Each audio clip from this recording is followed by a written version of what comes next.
Welcome back to the NITE Economics YouTube channel. And today we're going to be looking at the last quarter. So the quarter just finished yesterday. And we're going to be looking at the S&P 500, Bitcoin, gold, and the price of oil. If you're liking the content, please subscribe to the channel, drop a like in the video or dislike if you don't like it. Drop a comment down in the comment section below and let's get into it. So we're going to start with looking at the price action of Bitcoin. Here we're looking at the quarterly chart.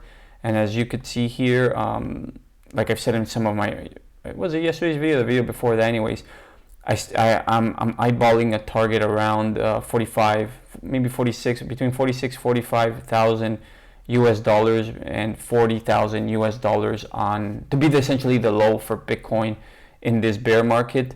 I think it's still very early in the bear market. We're only 2 quarters in, and usually by minimum we have 4 quarters, as you could see here, 4 quarters of downside price action. So you could see that in the last bear market, and the bear market before that, you see 1, 2, 3, 4, and then finally this one goes to the upside. And the one before that was even longer, 1, 2, but really it was just like a double low. So it was really 1, 2, 3, 4, 5, and then on this 6th one, it pretty much it bounced off the same previous low. So it hit the same low twice, and then the bear market took off from there. So by minimum, I would say we have another 2 quarters, so another 6 months to go, more or less. But we'll see. Like I've said before, I don't think it's gonna go much more than that 40% down from where current price action is. Well, not even 40%, but you know, yeah, as low as around 40%. So 41% from current price action, more or less. So we're looking at around 40,000 US dollars per Bitcoin, and that would be at the absolute lowest. I don't think it's going to get much lower than that for many different types of reasons. I don't think it's going to get to the 55 exponential moving average here on the quarterly, just because it's never done that. It's just never done that. I mean, sure, the 5 exponential moving average only showed up a couple of years ago, and that's because Bitcoin's still relatively new. But I don't think it would get that low. That would be a big massive drop from current price action, and it would be a very different behavior from what it has done previously. And yeah, so it would be like a 73% move, and before, in the last bear market, I think Bitcoin had a 73% move to the downside. It had more than a 73% move. Like I've said in my videos before, I see Bitcoin having approximately a 67, around the 67% move to the downside, more or less, give or take a couple of percentages from that number, and that's around $40,000 dollars per price of Bitcoin. I don't see it. I mean, anything is possible, of course, right? But I don't see it getting down there. So that's pretty much it for Bitcoin right now. I do think that we're going to see some interesting price action in this quarter. We're going to see some moves to the upside, potentially Bitcoin getting very close to this 5 exponential moving average here on the quarterly, but maybe not quite getting there, and then breaking down below the 21 exponential moving average on the quarterly as well. I expect it to be quite volatile. And let's see if there's anything to see here from the BBWP or the RSI. Yeah, I mean, like, it's just, this pattern is very interesting. It's like a wave pattern onto the downside. So yeah, as Bitcoin becomes more mature, it's the volatility of it from a quarterly standpoint is going lower and lower, right? So we'll see what happens. Oh, that's interesting. You have what, potentially 2 drives of bullish divergence, possibly. It's too early to tell at this point. A lot of things can happen from when this can materialize. But anyways, that's it. That's all we have for Bitcoin right now. So now let's take a look at, let's start with the S&P 500 here on the quarterly. I mean, if you look at it from a quarterly, it doesn't look that bad. Like, this doesn't look horrible by any stretch of the imagination. We need to see, so the quarterly bounce off the 5 exponential moving average here, and we need to see what happens in the next 3 months. I think there's going to be more downside. Now, you even have some, yeah. Yeah, so you have some bearish divergence here.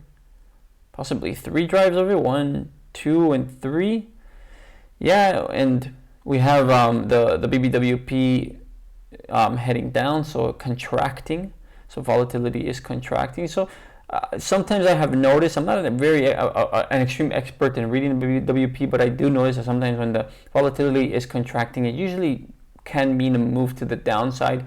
Maybe not one that's gonna happen all at once, but gradually some movements down to the downside, because I do see the more or less where the 21 exponential moving average is right now, 5,200. I do see that as a very viable target in the next couple of months, and that's somewhere around here on the monthly here. And the monthly would be the 55 exponential moving average. So I do see that as a potential target. Like around that price action, possibly revisit the lows of last year during April, the April lows, and then we'll take it one step at a time. I do think that this is probably a fantastic time for the S&P 500 in the stock market to kind of have a bit of a correction, and possibly start a new business cycle. But we'll see how that plays out. We got to look at it one step at a time. Let's take a look at the NASDAQ. So yeah, the NASDAQ and the S&P look pretty similar. To me, I would say they look like they have more downside than upside. I mean, maybe they're both going to go for a bounce here or to start off this quarter, and I think that's very possible. But I am expecting lower high activity to happen somewhere. Let's zoom in here.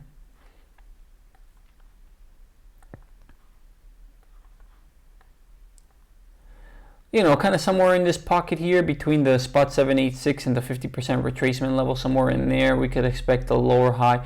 Although we gotta wait, we gotta wait and see. But right now, it's going to be, we're on lower high watch essentially for the S&P 500 to see if it's gonna dig itself out of this hole. Mind you, it's not a big hole. It's only a 10%, almost a 10% drop from the all-time high.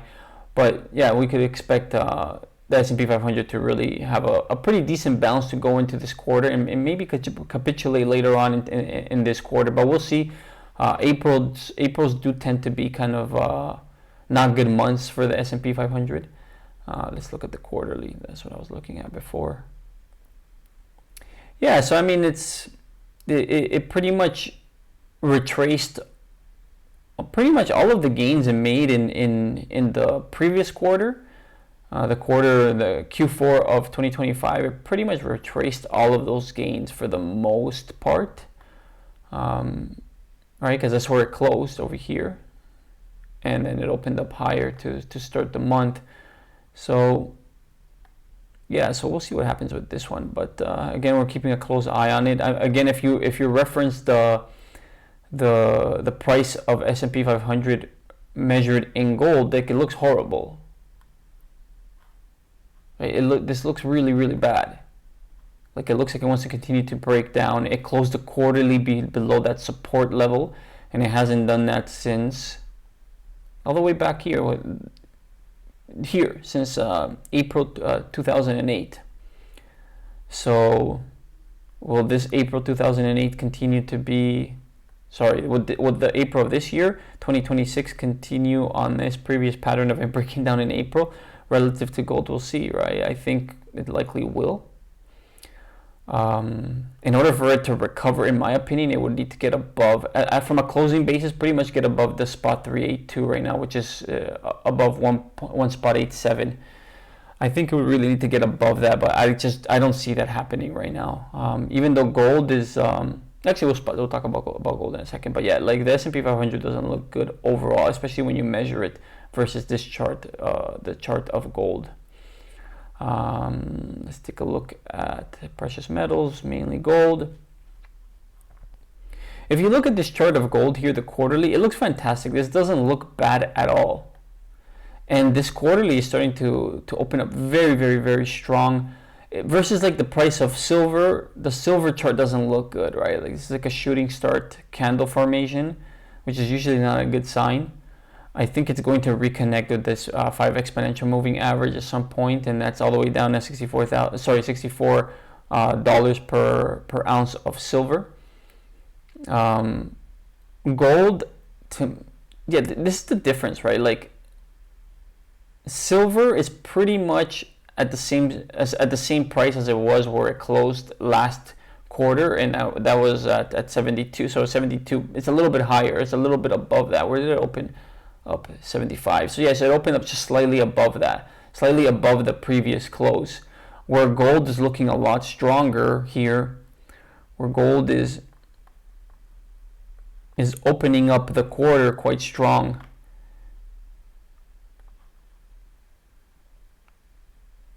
Right, so it opened up, what is it today? Today's April 1st. So on the first day, it's already so it's already two spot 12% above the previous open. So it's so far so good. It's looking strong.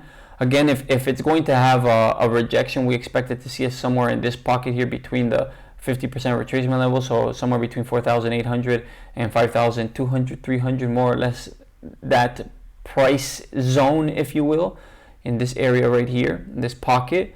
Let me draw, no, not that. Let me draw a rectangle. Kind of in this area here. So this is a prime area for gold to be rejected at. I do expect it to be kind of choppy and probably stay up here for a while. This is what people don't realize, is that gold could really stay in these zones for a very, very, very long time before it actually starts breaking down significantly. And I just don't see it happening this year. So I see gold really staying up here, maybe coming down and coming back up and just being kind of pretty volatile. But so far so good. I am expecting a lower high and then breaking down, but who knows? Maybe what I have said in some of my previous videos where gold wasn't done yet and it's going to move on to a higher high at some point this year, it might still happen. Nobody has a crystal ball, but right now my that's not my base case. My base case right now is that it's likely going to create a lower high at some point, possibly this quarter or next quarter. If we look at the monthly, yeah, I think that's likely what's going to happen at this point. We'll keep you updated on that. And what's the last thing we want to talk about? We want to talk about is the price of oil. So, like I said in my previous video, I think it was yesterday's video, if we look at the 2 week, or is it the weekly? I might have been even just the 24-hour chart. Yeah, so here the 24-hour chart. I do expect the price of oil to possibly come down here to the 21 exponential moving average, which is at $91.69 right now. I do expect it to get somewhere down in this region, and then essentially create a higher low from this point, and then continue moving higher, up and higher from that point, from that perspective. In my yesterday's video, I talked about oil. Definitely. You can't say things with 100% certainty, but if you watched my video yesterday based on where I talked about the 2 week time frame, where essentially we had a silver cross to the upside with the price of oil, and every time you had that, you had a minimum of a 28% move to the upside from when that silver cross happened. Let's see where let me try to get, from where that silver cross happened, and let's see, put the snaps on. Sure that's the correct one. Yeah, so a 28% move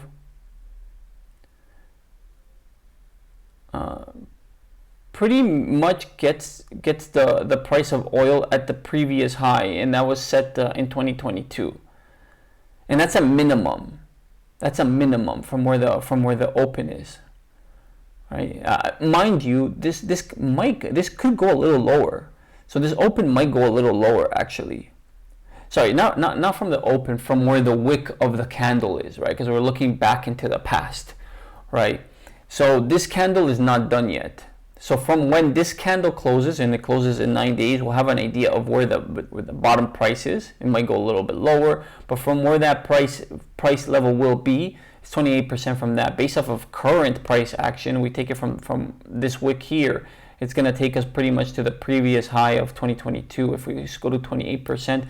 And I think very, very likely it's going to get back to the all-time high, which is currently sitting at 147 US dollars. It's funny, you're used to talking about Bitcoin, so you're used to these very large numbers, and so it's like $147 seems, I don't know, it's kind of funny. You used to talk about in thousands. Anyways, and then possibly, it can possibly also go up 128%. Watch my video, yesterday's video, as to why I think that, and that's, I'm not going to explain it here, so much to explain, but essentially as high as 128%, and that would be more or less in line with, if that's like an extreme scenario were to happen, we could get somewhere $223 per barrel of oil. But again, somewhere in this pocket, I think it's going to get minimum to at least the previous all-time high, and from current price action, it's about 40%, a little bit more. It's like almost 50% move from current price action. So yeah, so keep your eye on that right now. I do expect in the short term a bit of a pullback, maybe a bigger pullback, like I was saying here previously on the hourly chart, that I think it's likely going to reconnect with this 21 exponential moving average before moving higher. And the reason for that is, if you watch my video from yesterday, I actually explain. Actually, I'll tag it in this video. That way you could just go and watch it yourself once you're finished watching this video, where I go into detail as to why I think that's gonna play out. And that's pretty much all I have for the start of April 1st. Oh, I forgot to do April Fool's Day joke. Whatever. I don't have that many followers, anyways. I don't think anybody will watch it. But anyways, again, if you're liking the content, drop a like, subscribe to the channel. It's very helpful for me, so that way we could get more eyes on this content. If this is something that interests you and you have some friends that are interested in this type of content, please share my video to them, and I'll see you guys next time. Take care, and happy April Fool's Day. Bye for now.